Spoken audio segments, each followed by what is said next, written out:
میں وہ آپ کے ساتھ شیئر کرنے لگا ہوں۔ یہ خبریں اس وقت زبان زد عام ہیں کہ ٹرمپ نے اپنے social media platform Truth Social پر جاری کردہ بیان میں کہا ہے کہ امریکہ نے کامیابی کے ساتھ وینزویلا اور اس کے رہنما صدر نکولس مادورو کے خلاف بڑے پیمانے پر کارروائی کی ہے۔ صدر مادورو اور ان کی اہلیہ کو گرفتار کر کے ملک سے باہر منتقل کر دیا گیا، ان کے ملک سے اٹھا کے ان کو کہیں اور منتقل کر دیا گیا ہے۔ سبحان اللہ، مطلب یہ طاقت ہے جی، مطلب طاقت کے آگے کوئی پوچھنے والا ہی نہیں ہے سر، طاقتور کو کون پوچھ سکتا ہے؟ تو یہ اب ہے نا کہ جی کہ طاقت کو روکنے کے لیے بیسیکلی تو یہ جو قوانین ہوتے ہیں یہ طاقتور کو روکنے کے لیے ہوتے ہیں، ادروائز تو کام بڑا خراب ہے۔ اب یہ جو اقوام متحدہ بنی ہوئی ہے، جو چارٹر بنے ہوئے ہیں، یہ بیسیکلی تو غریب لوگوں کے لیے بنے ہوئے ہیں، ثابت یہ ہو گیا ہے۔ ورنہ وہ کیا ایک بڑی مشہور مثال ہے کہ جو یہ مکڑی کا جال ہوتا ہے یہ صرف مکھی کے لیے ہوتا ہے، اور جو بڑا جانور ہوتا ہے وہ مکڑی کا جو جال ہے اس کو پھاڑ کے نکل جاتا ہے۔ تو یہ مکڑی کا جال ثابت ہوا ہے اقوام متحدہ کا پورا سسٹم، پورا قانون، کہ وہ پاکستان اور انڈیا کو تو آپس میں کوئی طے پٹاس کرنے سے روک سکتا ہے، اور بھی کئی مثالیں ہم دے سکتے ہیں،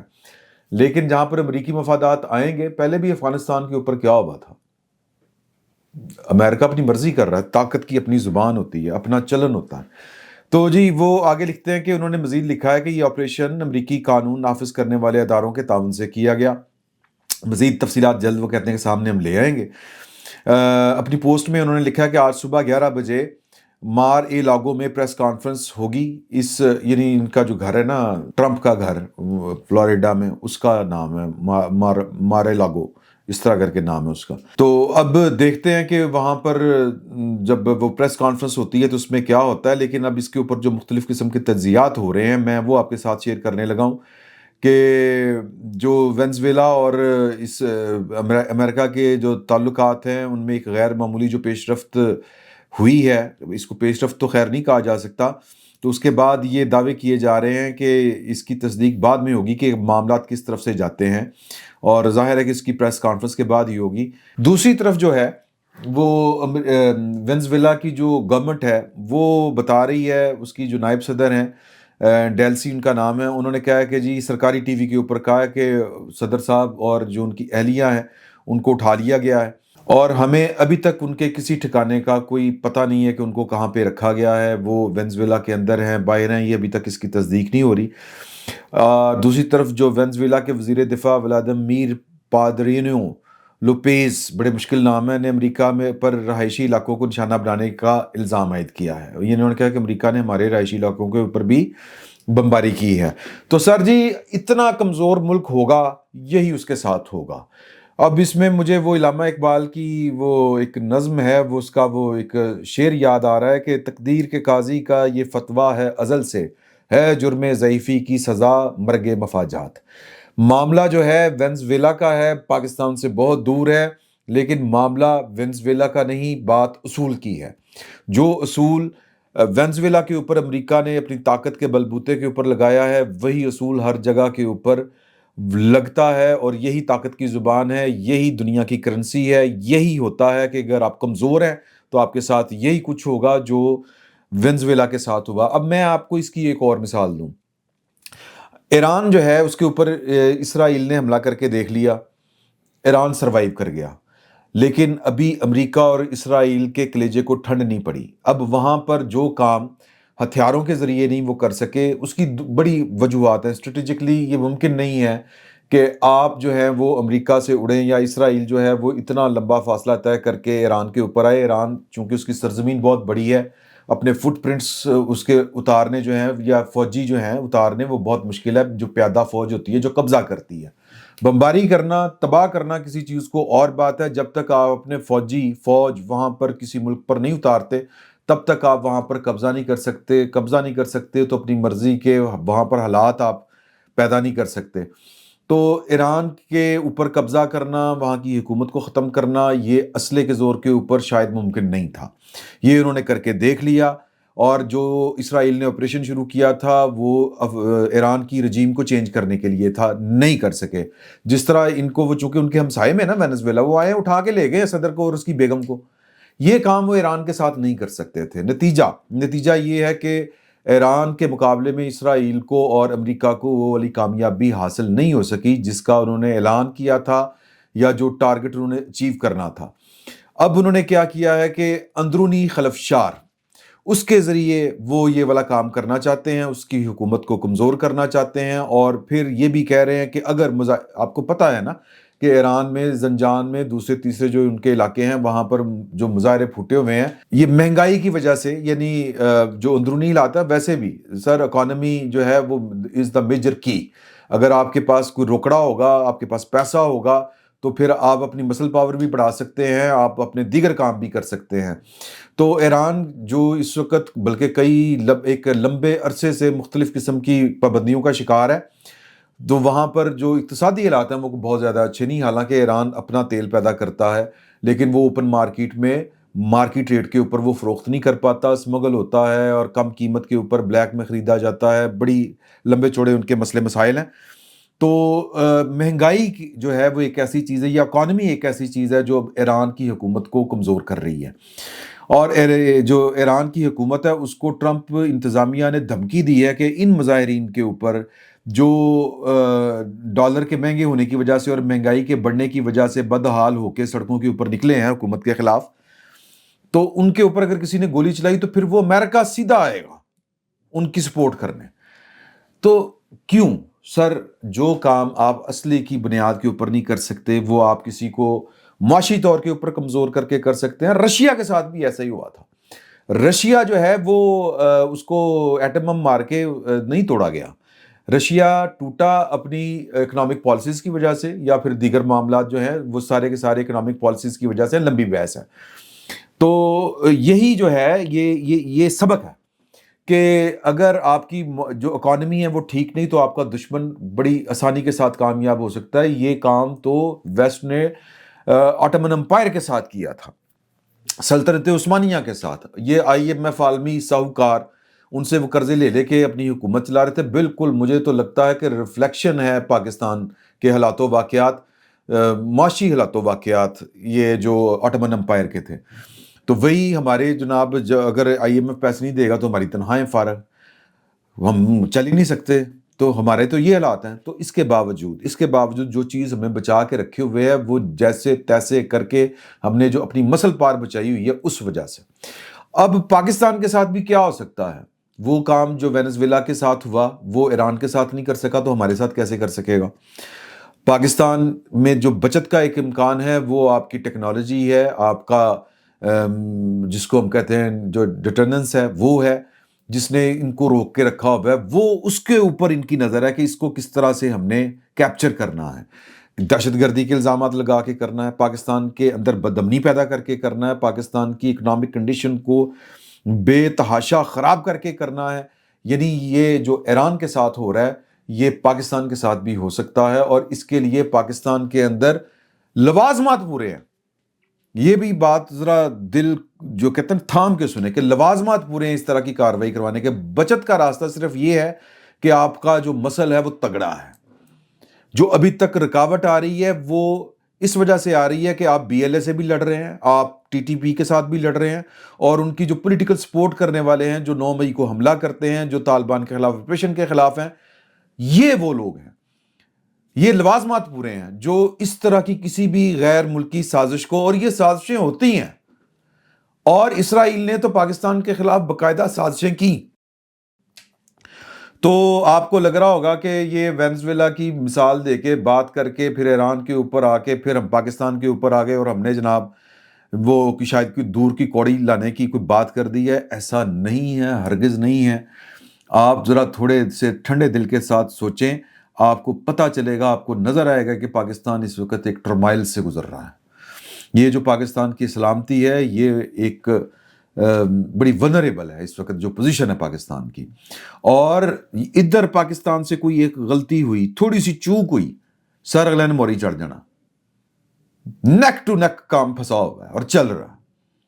آپ کوئی BLA ہو، TTP ہو، ان کے سپورٹ کرنے والے ہوں، کن کے اشاروں کے اوپر اور کر کیا رہے ہیں، اور ایون کہ آپ کی اکنامک کنڈیشن تھوڑی سی بہتر ہونے لگتی ہے تو یہاں پر فساد شروع ہو جاتے ہیں۔ آپ تھوڑا سا کوئی مائلیج لینے کی کوشش کرتے ہیں انٹرنیشنل لیول کے اوپر، یہاں پر جناب مظاہرے شروع ہو جاتے ہیں۔ تو ایون کہ 2014 کے دھرنے، سی پیک کی ابتدا ہونی تھی، وہاں سے ایک قافلہ آنا تھا پاکستان، چین کے صدر نے آنا تھا پاکستان، اگلے دھرنے دے کے بیٹھے ہوئے سی، سب کچھ ڈیلے ہوا۔ تو یہ سازش کو سمجھنے اور اس کا تدارک کرنے کی ضرورت ہے۔ باقی اس کے اوپر میں اور کیا بات کروں، لیکن ایک پازیٹیو خبر بھی ہے جو مزید آپ کے مسل کو مضبوط کرنے سے متعلق ہے، اور جو یہ انڈیا کو ایک طرح سے جواب ہے، وہاں پر اپنے بارڈر کے اوپر وہ اس وقت جو اپنی سرحد کے اندر جو ایکسرسائز کر رہا ہے، وہ بیسیکلی پاکستان کو ٹارگٹ کرنے کی کوشش کر رہے ہیں۔ تو جی، پاکستان کی جو پاک فضائیہ ہے، اس نے مقامی طور پر تیار کردہ تیمور ویپن سسٹم کا کامیاب فلائٹ ٹیسٹ کیا ہے۔ یہ جو ہے میرا خیال ہے کہ J-17 کے اوپر یہ لانچ کیا گیا تھا، وہ ویڈیو بھی آ چکی ہے، آپ دیکھ سکتے ہیں کہ کس طرح اس کو ہوا میں چھوڑا گیا، ہمارے ایئر فورس کا جو فائٹر جیٹ تھا اس سے وہ لانچ کیا گیا۔ یہ سب میرین سے بھی ہو سکتا ہے، یہ سمندر سے، یا یوں کہیں کہ ہواؤں سے سمندر، اور خشکی سے سمندر اور ہواؤں میں یہ ٹارگٹ کر سکتا ہے۔ تو ISPR کا کہنا ہے کہ کم بلندی پر پرواز کی صلاحیت دشمن کے ایئر اور میزائل ڈیفنس سسٹمز کو چکمہ دینے میں مؤثر، جبکہ تیمور کروز میزائل جدید نیویگیشن اور گائیڈنس سسٹم سے لیس ہے۔ ISPR کا کہنا ہے کہ تیمور میزائل کی کامیابی سے پاک فضائیہ کی روایتی دفاعی صلاحیت میں نمایاں اضافہ ہوا ہے۔ تیمور ویپن سسٹم علاقائی سیکیورٹی ماحول میں پاکستان کے قابل اعتماد دفاع کو مضبوط بناتا ہے۔ یہ کامیابی قومی عزم اور تکنیکی خود کفالت کا ثبوت ہے، یعنی یہ ہم نے لوکلی تیار کیا سارا۔ ISPR کے مطابق فلائٹ ٹیسٹ کا مشاہدہ پاک فوج کے سینئر افسران اور سائنسدانوں نے کیا، جبکہ air chief marshal Zaheer Ahmed Babar Sidhu نے سائنسدانوں اور انجینئرز کو مبارکباد دی۔ دوسری جانب صدر مملکت نے پاک فضائیہ کی جانب سے مقامی طور پر تیار کردہ تیمور ویپن سسٹم کے کامیاب تجربے پر خراج تحسین پیش کیا۔ صدر مملکت نے ظاہر اپریشیٹ کیا ہے کہ مقامی سطح پر ان کا کہنا ہے کہ جدید ہتھیاروں کی تیاری قومی صلاحیت، عزم اور ادارہ جاتی مہارت کی واضح عکاس ہے۔ یہ کامیابی قومی دفاع میں خود انحصاری کی سفر میں ایک اہم پیش رفت ہے۔ دفاعی شعبے میں جدید ٹیکنالوجی کا فروغ پاکستان کی سلامتی اور خود مختاری کے تحفظ کے عزم کا اظہار ہے۔ تو یہ جناب ایک اچھی خبر تھی۔ اور ایک اور معاملہ جو ہے وہ کل انجینئر محمد علی مرزا صاحب نے، آپ نے انٹرویو ہو سکتا سنا ہو، جو گفتگو انہوں نے کی لمبی چوڑی جناب شاہ زیب خانزادہ صاحب کے ساتھ، انہوں نے اس میں دو پہلو تھے اس گفتگو کے۔ ایک تو جو توہین رسالت یا 295C جن کے اوپر لگتی ہے، ان کے ساتھ کیا بیتتی ہے، یہ جاننے کی کوشش تھی، اور جو آبزرویشن تھی جیل کے اندر، اور جیل کے اندر جو قید لوگ تھے، اللہ تعالیٰ نے بڑی رحمت کی ہے انجینئر محمد علی مرزا صاحب کے اوپر کہ وہ 103 دنوں کے اندر ضمانت کے اوپر باہر آ گئے۔ شاید اس مقدمے میں ضمانت کسی کی نہیں ہوتی پاکستان میں۔ تو ایک تو ان کا تشخص، تھوڑے سے وہ نارمل آدمی ہیں، اور بلکہ کافی سارے نارمل آدمی ہیں۔ عموماً ہمارے ہاں جو مذہبی رجحان رکھنے والی شخصیات ہوتی ہیں، وہ نہ چاہتے ہوئے بھی جو ہے وہ ایکسٹریم لیول کے اوپر چلی جاتی ہیں، لیکن جو انجینئر محمد علی مرزا صاحب ہیں، بڑی حد تک، بلکہ مجھ سے زیادہ وہ ایک لبرل اور ایک نارمل آدمی ہیں۔ تو انہوں نے، ہم آپس میں دوست بات کر رہے تھے جب ہم ان کا انٹرویو سن رہے تھے، تو ہم دوست یہ کہہ رہے تھے کہ یہ اللہ تعالیٰ نے ان بے گناہوں کو وہ زبان دے دی انجینئر محمد علی مرزا صاحب کی صورت میں، جو لوگ پھنسے ہوئے ہیں اور محض اپنے مذہبی عقائد کی وجہ سے ان کے اوپر اس طرح کے الزامات لگتے ہیں، اور وہ ڈیفینڈ کرنے کے قابل نہیں ہوتے۔ ایک بچی کا بھی انہوں نے ذکر کیا کہ وہ اس کی اپنے کسی کے ساتھ دوستی تھی، اور اس نے فردر جو ہے وہ فیوچر پلان نہیں کیا تھا اس کے ساتھ، تو اس کے اوپر توہین رسالت کا، توہین مذہب کا الزام لگا دیا۔ اب عدالتوں نے اس کو آ کے کوئی 5 یا 7 سال بعد بے گناہ قرار دے کے بری کیا ہے۔ اسی طرح ایک کوئی نابینا شخص تھا، اس کے اوپر بھی پھر ظفر بھٹی صاحب میرا خیال ہے نام تھا، جو شہباز بھٹی صاحب کے بھائی ہیں، وہ فادر ہیں، مطلب یہ کہ پادری ہیں، وہ ان کے اوپر بھی الزام ہے، اور وہ کافی عرصہ جیل میں رہے۔ ان سے بھی ان کی ملاقات رہی انجینئر محمد علی مرزا صاحب کے ساتھ، اور جو ہی وہ باہر آئے، ایجنٹ تھے، اور باہر آنے کے بعد تقریباً 2 یا 3 دن بعد ان کا انتقال ہو گیا۔ تو بڑے درد دل کے ساتھ انہوں نے یہ واقعات، وہ مقدمہ بیسیکلی اب لڑ رہے ہیں 295C کے ان مظلوم کہہ لیں یا جن کے اوپر یہ غلط طور کے اوپر لگایا گیا، عمومی طور کے اوپر یہ الزام غلط لگتا ہے۔ انہوں نے بڑا اچھا مشورہ دیا کہ قرآن کے حوالہ دے کے انہوں نے کہا کہ 295C میں ایک شک جو ہے وہ معافی کی بھی ہونی چاہیے۔ اگر اللہ جو ہے وہ دنیا کے اس نے تین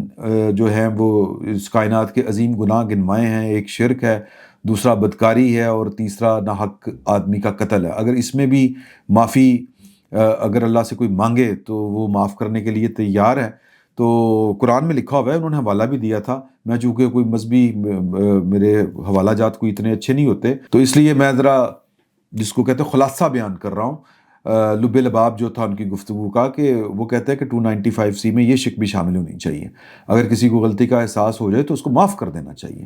تو بہرحال یہ ایک لمبی بحث ہے، اور اس میں انجینئر محمد علی مرزا صاحب کے ہم ساتھ ہیں، لیکن اس کے باوجود یہ ایک بہت لمبی جنگ ہے جو لڑنی پڑے گی۔ سوسائٹی کو نارملائز کرنا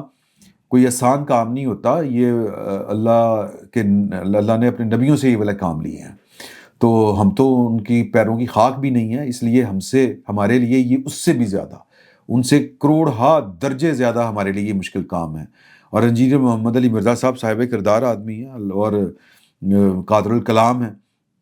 اللہ تعالیٰ ان کی زبان میں تاثیر پیدا کرے، وہ مشاہدہ کر کے آئے ہیں۔ دوسرا، سیاسی والوں سے بھی گفتگو ہوئی، عمران خان صاحب کا انہوں نے ذکر کیا، انہوں نے کہا کہ دونوں ایکسٹریمز ہیں، جو کہتے ہیں کہ جیل کے اندر وہ لوشے لے رہے ہیں تو غلط بات ہے، ہاں کھانے پینے کے لیے ان کو سہولت ہے، مشقتی ملا ہوا ہے، لیکن اس کے باوجود جیل ہے۔ اور جو لوگ یہ کہتے ہیں، یعنی پی ٹی آئی کے ایکسٹریمسٹ، کہ جی کہ ان کو وہ 6/4 یا کیا ہوتا ہے جی کال کوٹڑی، قید تنہائی، اس طرح کی جو صورتحال کا سامنا ہے وہ بھی غلط کہتے ہیں۔ جیل ہے، جیل اور میں وہ کہتے ہیں کہ جی کہ وہ ڈیسپریٹ ہو چکے ہیں، انہوں نے ان کو لڑنے اور ان کو ایون کہ جو انہوں نے باتیں نہیں بتائیں، میں انشاءاللہ جب ان سے ملاقات ہوگی تو بالمشافہ ان سے پوچھیں گے اور بات کریں گے کہ وہاں پر عمران خان صاحب کیا باتیں کرتے ہیں، کون سا لب و لہجہ استعمال کرتے ہیں۔ جو مجھے شاہ زیب خانزادہ صاحب کے ساتھ گفتگو کرتے ہوئے ان کی بات سے معلوم ہوا، جو احساس ہوا، وہ یہ ہے کہ شاید بہت زیادہ وہ غصے میں بہت زیادہ بول جاتے ہیں۔ اور یہ شاہ زیب خانزادہ صاحب نے پوچھا بھی ان سے کہ جی کہ وہ جس طرح کے ٹویٹس آتے ہیں غصے سے بھرے ہوئے، اور جو گفتگو ہوتی ہے اسی طرح کی ہی وہ گفتگو عام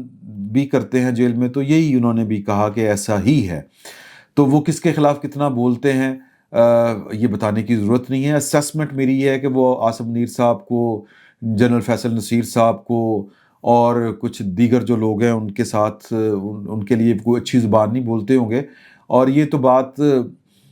یہ آواز، یہ گفتگو تو براہ راست سنی ہے انہوں نے دیوار کی اوٹ سے انجینئر محمد علی مرزا صاحب نے، تو ہو سکتا ہے ریکارڈنگز وہاں پہ بھی پہنچتی ہوں جہاں پر پہنچ جاتی ہیں، اور اسی طرح وجہ سے ان کے مسئلے حل نہیں ہو رہے۔ تو عمران خان صاحب کے لیے انہوں نے دعا کی ہے کہ اللہ ان کی مشکلیں آسان کرے، وہ بہت تنگی میں ہیں، اور تنگی کیا ہے، ظاہر ہے کہ جیل ہوتی ہے۔ تو یہ جناب ابھی تک کی خبریں تھیں،